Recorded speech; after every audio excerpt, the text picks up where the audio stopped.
अस्सलाम वालेकुम। उम्मीद है आप सब कह रहे हो आफियत से होंगे। तो आइए आज की आयतें शुरू करते हैं। बिस्मिल्लाहिर्रहमानिर्रहीम। युरीदुल्लाहु अन युखफ्फिफ अन्कुम व खुलिकल इंसान ज़ईफ़ा।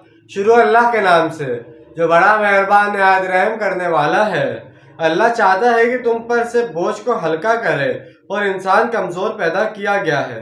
तुम ये ना समझो कि अल्लाह तुम पर बोझ डाल रहा है। अल्लाह तो तुम पर तखफीफ चाहता है, तुमसे बोझ को हल्का करना चाहता है। अगर तुम इन चीज़ों पर अमल नहीं करोगे तो माशरे में गंदगियाँ फैलेगी, फसाद बर्पा होगा, झगड़े होंगे, बदगुमानियाँ होंगी। अल्लाह ताला इस सब की रोकथाम चाहता है, वो तुम्हारे लिए आसानी चाहता है। इसके अंदर कमज़ोरी के पहलू भी मौजूद हैं, जहाँ एक बहुत ऊंचा पहलू है कि इसमें रूह रब्बानी फूंकी गई है, वहाँ इसके अंदर नफ्स भी तो है जिसमें ज़ईफ़ के पहलू मौजूद हैं। या अय्युहल्लज़ीना आमनू ला ताकुलू अम्वालकुम बैनकुम बिलबातिल इल्ला अन तकूना तिजारतुन अन तरादिम मिनकुम वला तक़्तुलू अनफुसकुम इन्नल्लाह काना बिकुम रहीमा। ए अहले ईमान, अपने माल आपस में बातिल तरीके पर हड़प ना करो, सिवाय इसके कि तिजारत हो तुम्हारी बायमी रजामंदी से, और ना अपने आप को कत्ल करो, यकीनन अल्लाह ताला तुम पर बहुत मेहरबान है।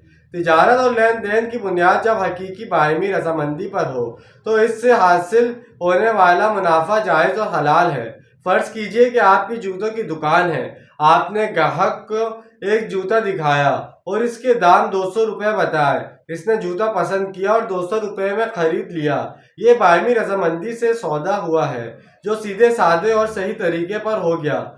जाहिर बात है कि इसमें से कुछ ना कुछ नफ़ा तो आपने कमाया है, आपने इसके लिए मेहनत की है, कहीं से खरीद कर लाए हैं, इसे स्टोर में महफूज किया है, दुकान का किराया दिया है, लिहाजा ये मुनाफा आपका हक है और गाहक को इसमें ताहिल नहीं होगा। लेकिन अगर आपने यही जूता झूठ बोलकर या झूठी कसम खाकर फरोख्त किया कि मैंने तो खुद इतने का लिया है, तो इस तरह आपने अपनी सारी मेहनत भी ज़ाया की और आपने हराम कमा लिया। इसी तरह मामलत और लेन देन के तो वो तमाम तरीके जिनकी बुनियाद झूठ और धोखा दही पर होना जायज़ और हराम है, यानी एक दूसरे को कत्ल ना करो। तमदन की बुनियाद दो चीज़ों पर है, एहतराम जान और एहतराम माल। मेरे लिए आपका माल और आपकी जान मोहतरम है, मैं इसे कोई गज़न ना पहुँचाऊँ, और आपके लिए मेरा माल और मेरी जान मोहतरम है, इसे आप गज़न ना पहुँचाएँ। अगर हमारे माबैन ये शरीफाना मुआहिदा कायम रहे